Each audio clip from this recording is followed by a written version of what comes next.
Somewhere in the hill country of central Virginia, there exists a farmstead that has been omitted from all modern county maps.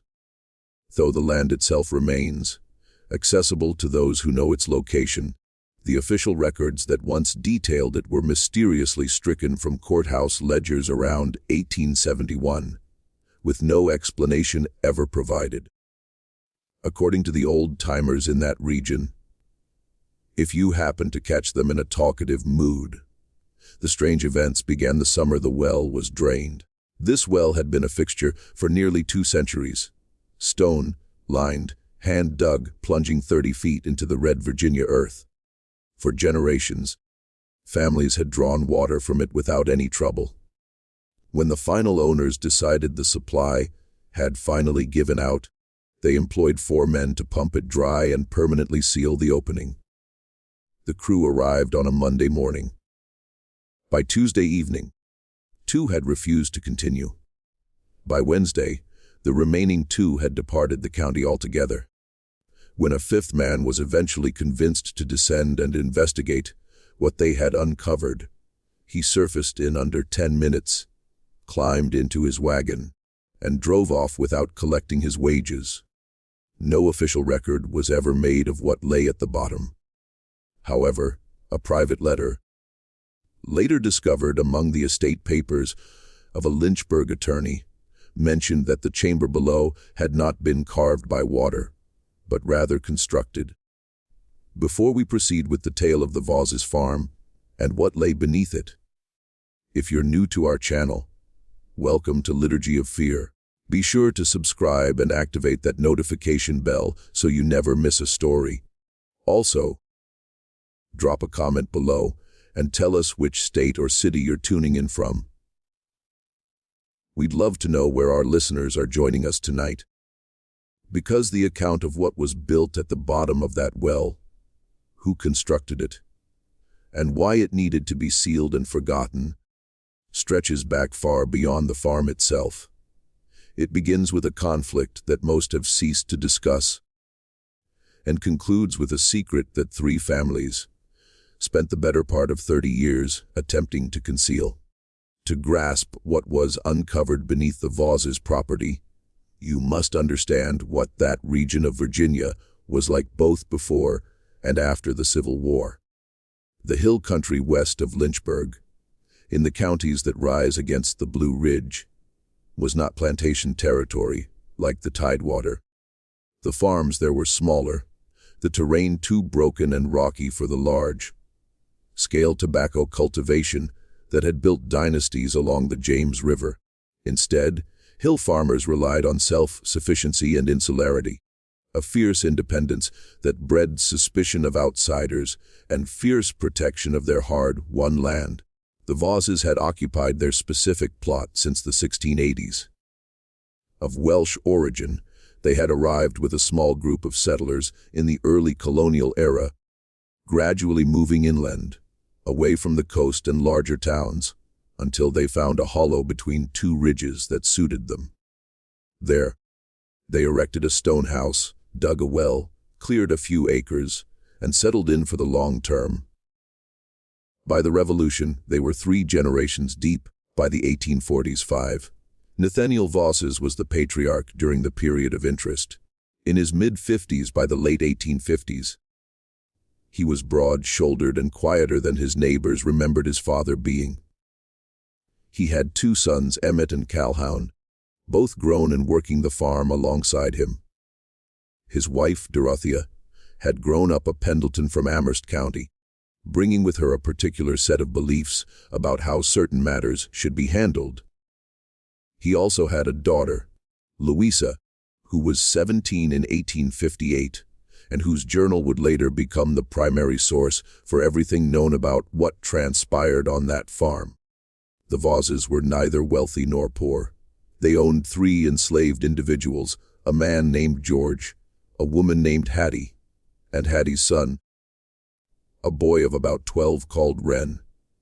The legal and moral apparatus that kept these 3 in bondage was something Nathaniel had inherited along with the farm, well, stone house, and everything else. He had not precisely chosen it, but neither had he refused it. The farm's geography was crucial. The hollow was narrow, the ridges steep, making travel difficult. The single dirt road connecting the property to the county road was poor in summer and nearly impassable in winter. The nearest neighbor, Crockett Farley, who ran a small gristmill on the creek about 2 miles south, was close enough for emergencies but far enough to be effectively invisible day to day. The Vosses were, in essence, their own world. The well sat in the center of the yard between the house and barn. So old that no one living remembered its construction, family tradition held it had been sunk by the original Welsh settlers around 1690. Lined with dry, fitted fieldstone, it produced clean, cold water year-round. In summer, you could feel cool air rising from below. In winter, its stone lip was often the only thing not white with frost. Louisa Vosses mentioned the well several times in her journal before trouble began. Not as remarkable, but as a landmark, a given. The fixed point around which the property orbited. She noted drawing water, her brother Emmett fishing out a dropped bucket, and how on very still summer nights you could sometimes hear a low, irregular sound from it, like breathing, which she attributed to wind through distant rock. At 17, the sound made her uneasy, though unease was not unusual on the Vosses' farm in the summer of 1858. That summer changed everything because of something that happened 20 miles away, indirectly involving the Vosses.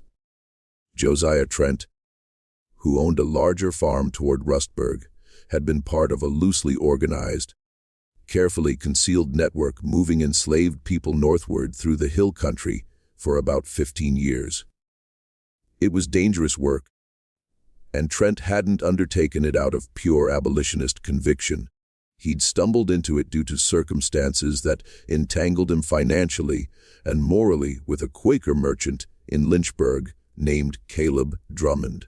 The two had made a quiet arrangement that, by 1858, had helped many people reach free states via a route winding through mountain hollows and over ridges into western Virginia. In June 1858, Josiah Trent was caught. The Lynchburg Virginian reported his arrest on June 14. Louisa mentions reading about it, though not where she got the paper. The arrest sent a tremor through every hill country household connected to Trent's activities, as he hadn't worked alone, and authorities were prepared to be patient in uncovering others. Nathaniel Vosses read the report with his typical expression, dry, careful, giving nothing away, then folded it and threw it in the fire. 3 nights later, a stranger appeared at the back door after midnight. Louisa heard the low knock, her father's voice, the door opening and closing through her bedroom window. She didn't go downstairs. In her journal next morning, she noted at least 2 voices besides her father's and the sound of the barn door opening and closing later. She didn't yet know what she was hearing, but she remembered with careful precision, as if even at 17 she understood that what was happening wasn't safe to discuss. What Nathaniel had become involved in, when, how deeply, or through what connection. Louisa spent years reconstructing.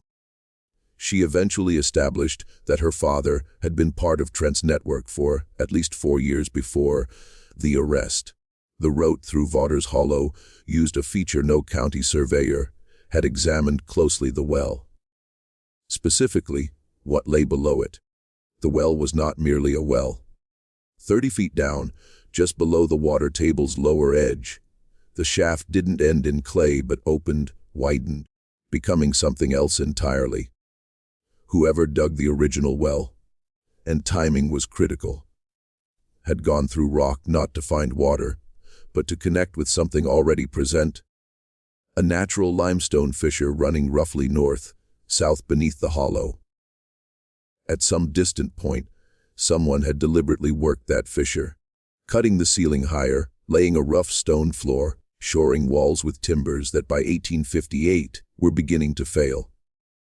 They had created, 30 feet below the surface, a room, a room that by the time workmen were hired to drain and seal the well in 1871 had held human beings for a very long time. Understanding the room requires understanding its function, which requires going further back than Nathaniel, to the limestone country riddled with caves and passages. The geology produces famous caverns to the north, but those were only the visible part of an extensive underground landscape known to indigenous peoples for centuries before European settlers arrived. The Welsh settlers who came to Vaughters Hollow in the 1680s were miners by tradition, trained to read the landscape for what lay below: coal seams, lead deposits, connecting passages.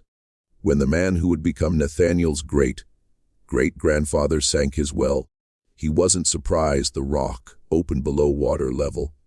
He'd been looking for it, sounding the ground with a steel rod until he found the hollow place.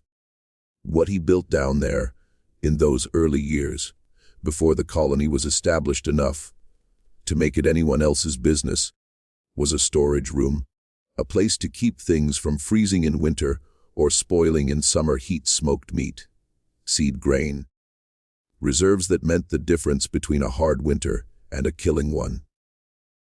A fragment of a letter in Welsh, found decades later folded inside a family Bible, describes a room below the water source, cool and dry, accessible only through the well shaft.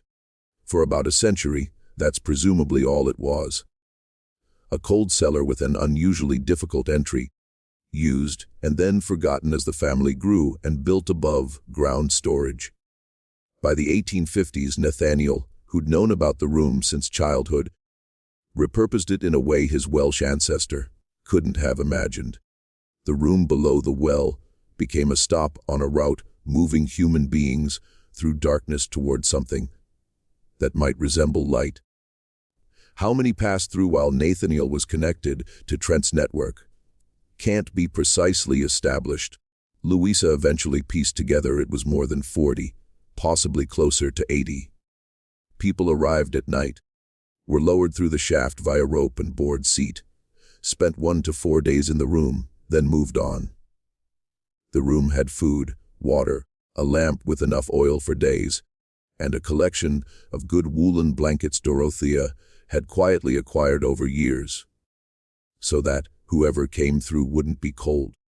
Dorothea wasn't just aware, she was an active, essential part of it.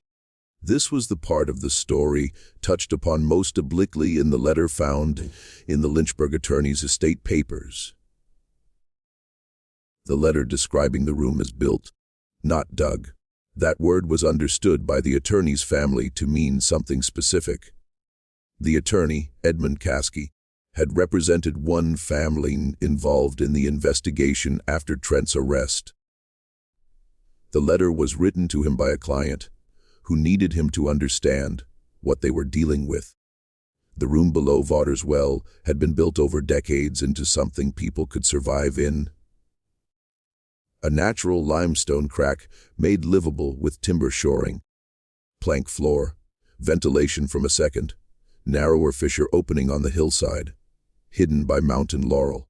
Someone had thought through what a human being would need to survive 2, 3, 4 days in the dark. That care, sustained, long-term, deliberate, wasn't done by Nathaniel alone or quickly. It was the work of years, possibly generations. And its very human scale.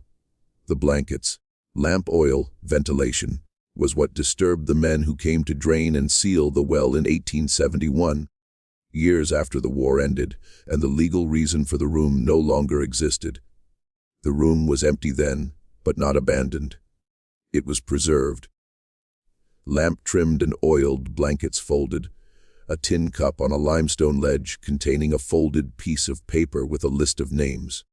That list was what sent the 5th workman up without collecting his pay. He could read just enough. What he saw in that hollow, 30 feet underground, was not what he expected. Perhaps a root cellar, hidden valuables. Instead, it was evidence of something that, in the years immediately after the Civil War and Reconstruction's beginning, carried a difficult weight. He left, telling his employer, Lynchburg contractor Silas Poor, only that the well needed sealing from the top and left alone, refusing to discuss his reasons. Poor, a practical man, sealed the well, billed the estate, and said nothing further for several years.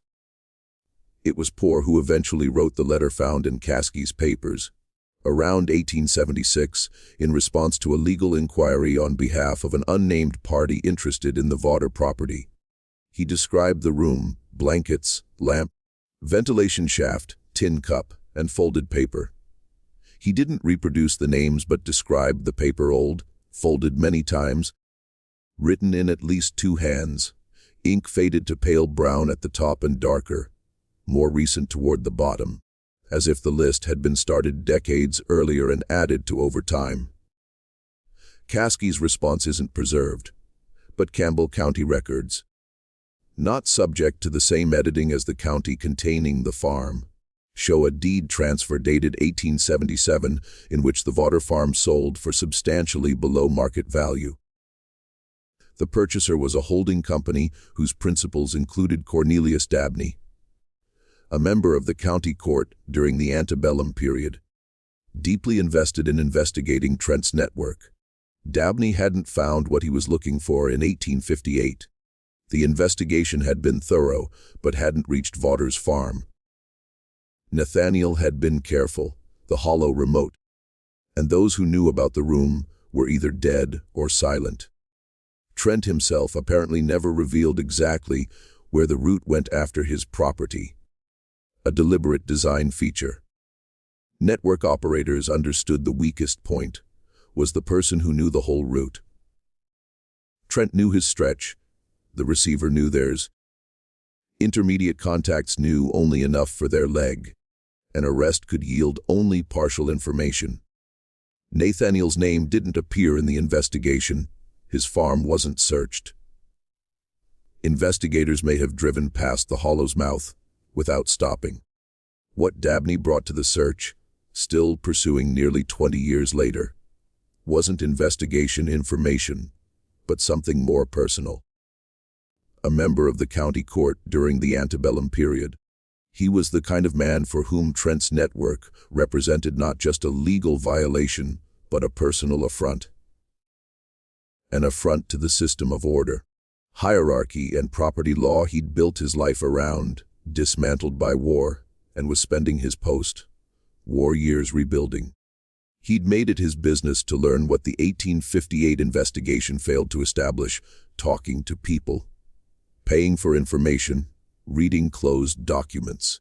By 1877, he'd arrived at the Vawter farm, and the sealed well through reasoning and inquiry that can't be fully reconstructed now. What he expected to find isn't known. What he found between 1877 and 1879, when he owned the land, also isn't known.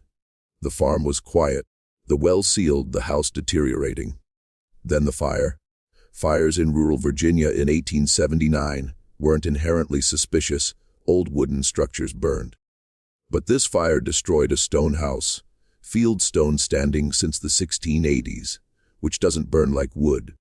What burns is everything inside: floors, ceilings, furniture, papers, books, the accumulated physical record of nearly 2 centuries. The fire destroyed whatever remained in the house. Whatever Nathaniel kept, whatever Dorothea stored, whatever traces of what happened between 1854 and 1861 survived the war, Nathaniel's death, the workmen, and the sale, all ash. The well survived. The room below survived. But the connection between the room and the records that might have explained it was severed. Dabney purchased the property in 1877 and seemed to do nothing with it immediately. The farm sat empty for 2 years, the house deteriorating, barn roof sagging. Then, in 1879, a fire of uncertain origin destroyed the stone house to its foundations. The well, being stone and 30 feet deep, survived. But by then, the document in the tin cup, the list of names written in 2 hands, was gone. It had disappeared sometime between 1871 and 1879, and no one has ever established when or by whom. What remained were the names themselves, Not on paper, but in memory, more durable and more mutable than paper. Louisa Vawter hadn't been on the farm in 1871. She'd married a man named Prout from Rockbridge County in 1865 and lived 40 miles away when the workmen came. But she'd known about the room since she was 17. More than her journal revealed during her father's lifetime. Because she'd cut pages from it with scissors, carefully removing them without disturbing the binding. The cuts were still visible when the journal eventually surfaced. Whatever she wrote on those pages was gone. The journal itself was a plain bookkeeper's ledger, repurposed for personal writing. Its original number columns still faintly visible beneath her entries. She'd been writing since 15. Early entries were typical for a rural Virginia girl: weather, garden notes, church services, occasional visits to Lynchburg. A period tracking a young man from the Cabell family simply stopped in early 1858, without comment or resolution, as if she'd decided some narratives were better not followed to conclusions in writing. What remained after the cut pages was still substantial. Years of entries covering the war, her marriage, early years in Rockbridge County, births of her children. But the gap was visible in the literal missing leaves, and in the texture of the writing around it. The entries immediately before and after had the careful, slightly formal quality of writing done with awareness of being read. Measured. Deliberately unremarkable, the writing of someone who consciously decided what to leave in and leave out. The cut entries covered approximately 14 months, from autumn 1858 through end of 1859. The months after Trent's arrest, when the network went quiet, the route north closed, and whatever was happening in the room below was happening without the usual chain movement. 14 months. The entries for that period gone. What she wrote in January 1860 was about a snowfall 2 feet in the hollow, road impassable, brothers shoveling out barn and well. She described the well the same way she always had. A landmark, given, fixed point. She said nothing about what was 30 feet below. She'd made her decision about what to keep and cut. She'd been 18 when the 14 months began, 19 when they ended. She'd lived through whatever happened in that hollow, in that stone house, with her father, mother, brothers. The 3 people legally their property, and the room legally nothing at all. Whatever she knew, she decided to carry it herself, not to put it on paper for a future stranger to find. She lived until 1903, outliving her husband and 2 of 4 children, watching the world change. She never returned to the farm after marriage and never, in any surviving letters or documents, mentioned it directly, except in the letter to her daughter about the fire, with the strange closing about hoping the trouble might now be allowed to rest. Louisa was alive in 1879 when the stone house burned. She wrote about it to her daughter in a letter that survived among Prout family papers. She described hearing about the fire from a neighbor, describing her feelings with controlled brevity. Only that she was sorry the house was gone, that it had been a good house, and she hoped whatever had been troubling that ground might rest. A strange way to put it, but her daughter apparently didn't find it strange enough to ask. For a long time, that was where the trail ended.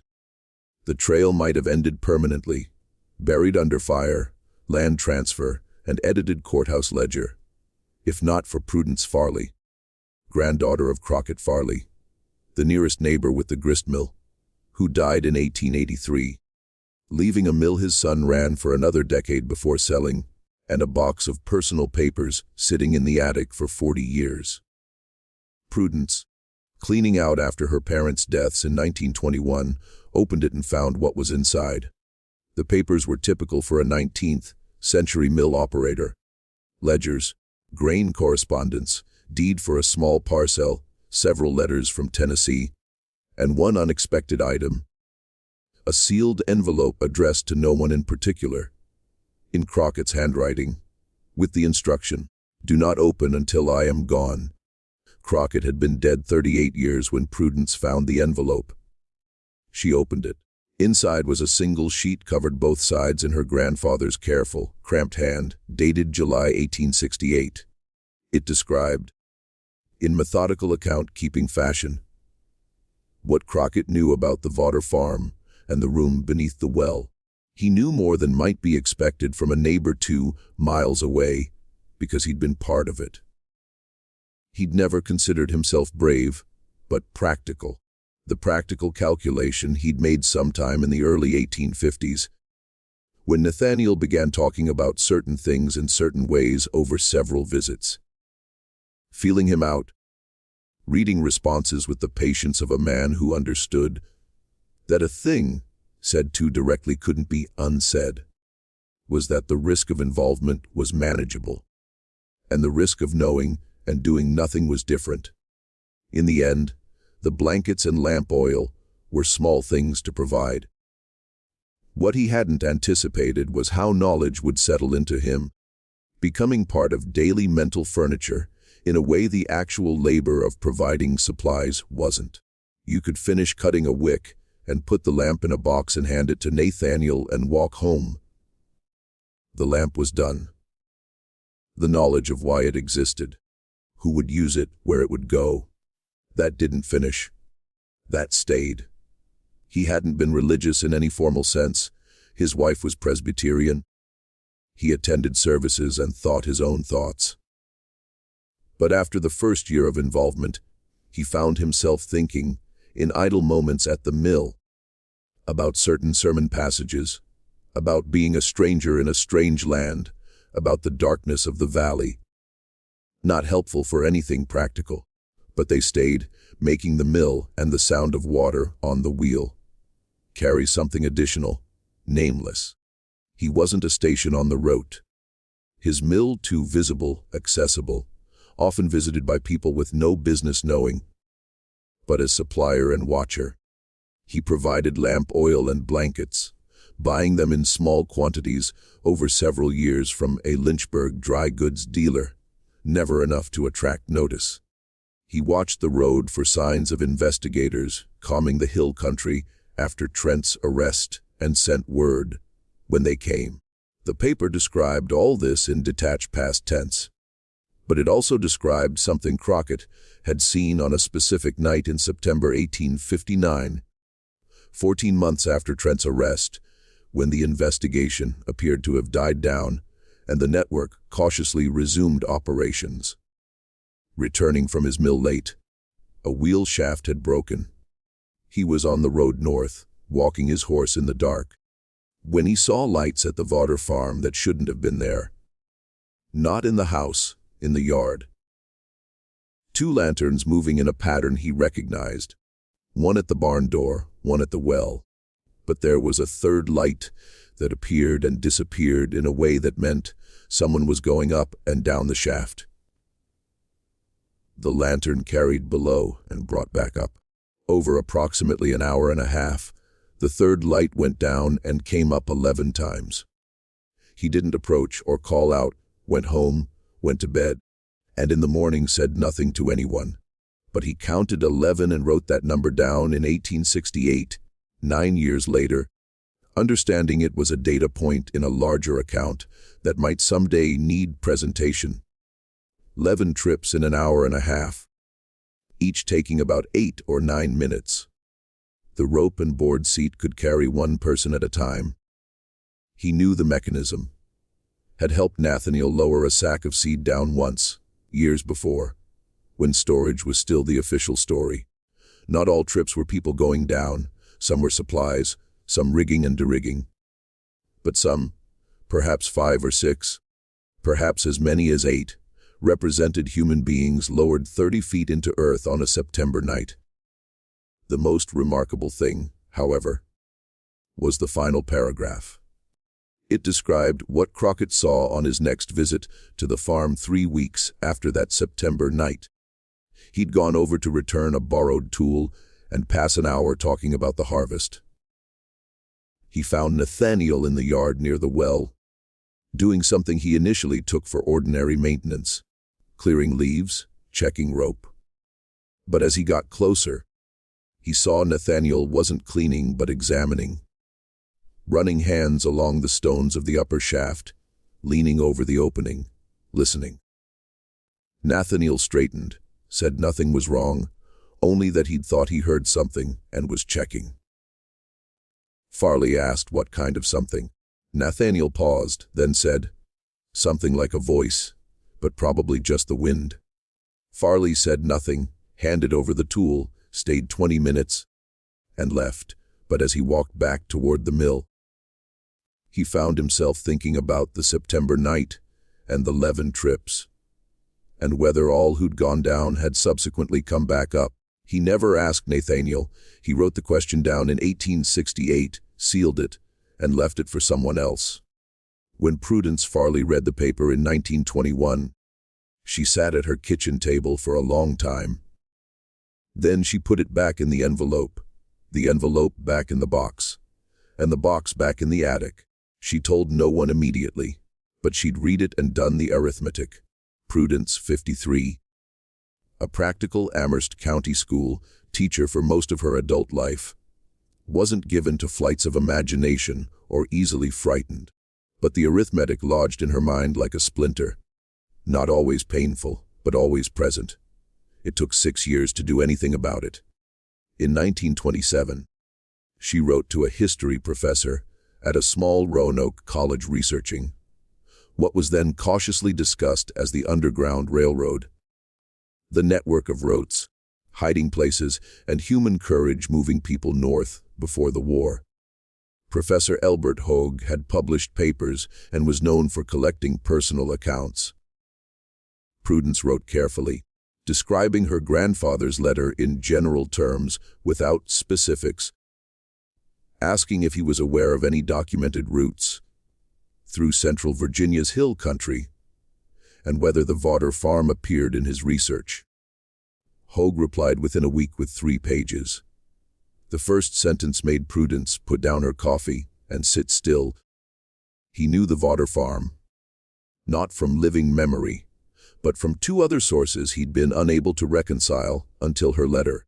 The first source was a brief, unpublished account in a Pennsylvania Quaker newsletter in 1864, written by a man who described traveling through Virginia's mountain country some years before the war.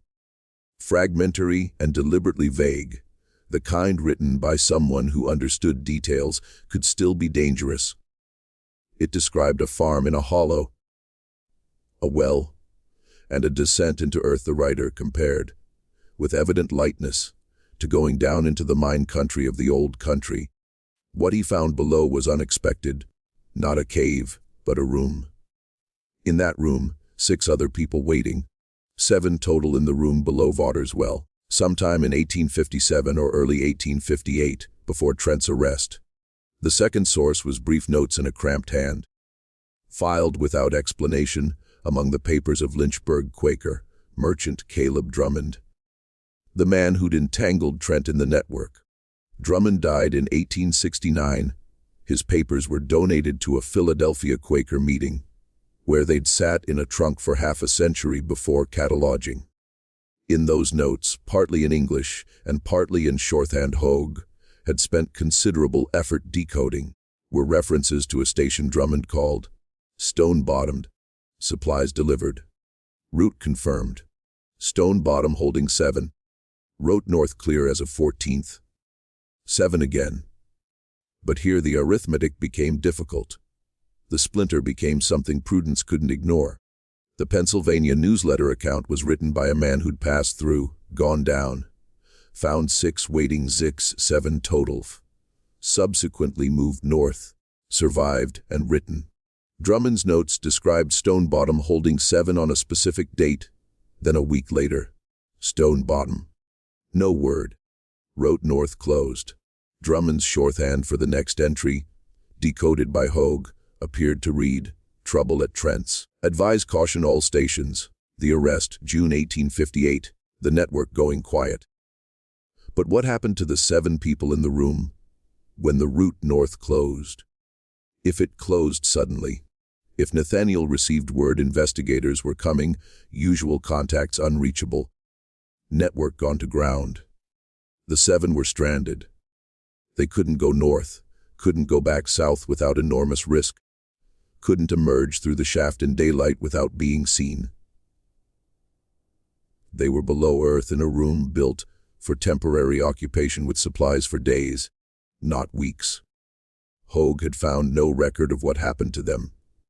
No account of 7 emerging from Virginia hill country and making it free. No record of arrests either. No group of escaped enslaved people captured in the hill country in that period, which might have generated documentation. He'd found nothing, which was its own answer. When Prudence read Hogue's letter, she went to the attic, took her grandfather's envelope down, and reread the final paragraph. The description of Nathaniel at the well 3 weeks after the September 1859 night. The something like a voice, probably just the wind. The September 1859 night was 15 months after Trent's arrest. 15 months after the route north closed. 15 months of silence from whatever was in the room. Yet on that September night, someone was at the well with a lantern, going up and down 11 times. What Crockett had seen, counted, recorded, and been unable to investigate further was, Prudence now understood, not people being lowered into the room. It was people being brought up. The question that followed was uncomfortable. If someone was being brought up from the room 30 feet below, 15 months after the route closed, one at a time, over an hour and a half, what condition were they in? Were they alive, all alive? How many survived 15 months in a room designed for days? And if some hadn't, if the room had become something other than refuge, what had Nathaniel done with them? In a hollow in the Virginia hill country in the summer of 1858, with investigators combing roads and asking questions at every farm within 20 miles. Where do you put the ones who didn't make it? Prudence noticed a detail she'd initially passed over. In describing the farm's layout, Crockett had mentioned that the area north of the well, between it and the ridge, had been replanted with grass sometime around 1860. He mentioned it as slightly odd at the time, filed away without knowing what to do with it. The grass was thicker there, darker than the rest of the yard. Nathaniel said he'd done grading work, moving earth. Farley nodded and thought no more until writing the letter in 1868, deciding it was worth including, just in case. What Prudence thought when she read that detail. Sitting alone in her kitchen, in 1927, with grandfather's letter and Hogue's reasoned reply, isn't recorded. But she'd been a school teacher for 30 years, accustomed to following a chain of reasoning to its conclusion. Even when difficult, she wrote back to Hogue, telling him about the envelope, the September night, the 11 trips, the thick dark grass north of the well. She asked what he thought it meant. Hogue's response took 2 weeks. It was shorter than his previous letter, a single page, measured, careful. He wrote that he believed the Vaughter farm had been an important station on a significant route. Events of 1858 likely created extreme difficulty for everyone involved, including those sheltering below. The historical record was often incomplete by design. He would like to visit the property if still accessible and conduct a careful examination, especially the area north of the shaft. He never made the visit. He died of pneumonia in February 1928, 4 months later. Prudence lived until 1941. She gave Hogue's letters and her grandfather's envelope to a niece with instructions to put them in a safe place. The niece, who never quite understood what the papers contained or why they mattered, put them in a box of family documents. The box eventually, after decades and moves, found its way to an archive at a small historical society in central Virginia, cataloged without particular attention and filed away. The farm itself, the Vaughter farm, purchased by Dabney in 1877, whose stone house burned in 1879, is still there. The land changed hands several times. The barn eventually fell. The well was sealed with stone and mortar, as cellar had been paid to do. The area to the north, where grass grew thicker after 1860, is now overgrown with cedar and sumac, as abandoned ground in Virginia tends. The limestone below has never been formally surveyed. The room 30 feet below, accessible only through the shaft above, has never been officially documented or examined. The sealed well still sits in what used to be the yard. The list of names, started decades before the war, added to over years, written in two hands, faded at top and dark at bottom, is gone, removed before the fire by someone who understood what it meant and what it could prove, and what was better to make disappear, whether taken by Dabney or someone working for or against him, whether destroyed or merely hidden, whether it still exists somewhere, in a box, envelope, folded inside a book, is unknown. What is known is that those names were real. The people they belonged to were real. They made a descent into Virginia earth in the years before war, trusting a stone room, a rope, and a Welsh farmer's family to keep them safe until the route north opened. The route didn't open in time for all, and the ground north of the well is very flat. The grass, even now, grows a little thicker there than anywhere else in the hollow. There's a particular silence around stories like this, not of things never known, but of things known by too many to be entirely forgotten, and too few to become part of official record. The Vodder Farm's history, concealed infrastructure, role in the network, events of summer and fall 1858. The September night Crockett watched from the road was never secret in an absolute sense. Too many touched-it workmen who drained the well in 1871, Silas Poor who sealed it, Edmund Caskey who received the letter, Cornelius Dabney who bought the land, Crockett Farley who counted 11 and wrote it down, Louisa Prout, née Vodder, who cut pages from her journal and then spent her life carefully not speaking of what she'd removed. All knew something. None knew everything.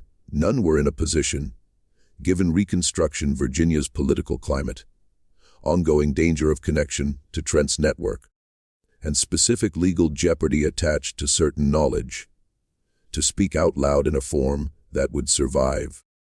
The erasure wasn't the work of one person or decision. It was the accumulated result of dozens of small choices made by people navigating an extremely complicated moral and legal landscape, when wrong information in wrong hands could destroy a family or worse. Nathaniel didn't empty courthouse ledgers or burn his own house. He simply went on living on a farm with a sealed well and a patch of ground north where grass grew thick.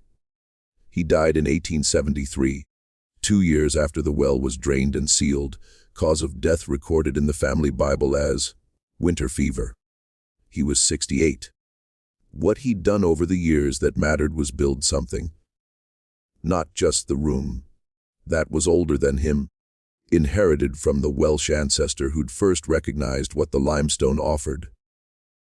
What he built was the system around it: contacts, timing, supply chain of blankets, lamp oil, preserved food, careful watching of the county road, management of a secret growing larger and more dangerous every year maintained. And what happened in summer 1858? Route closed. People below stranded. Whatever he decided, whatever choices in those weeks and months, whatever the thick grass north eventually came to cover, those decisions were made by a man operating in darkness in every sense, with no good options, no outside authority, no way to ask for help without destroying everything he'd built and everyone who depended on it. We don't know what he decided. We can only see the outcome: sealed well, altered ground, missing pages, paper removed from the tin cup before the fire. What we can say, what the evidence, partial and fragmentary as it is, allows, is that the room below Vodder's well was built in service of a purpose that was, whatever else, an act of sustained and deliberate human care. Someone thought about what a person would need to survive in the dark.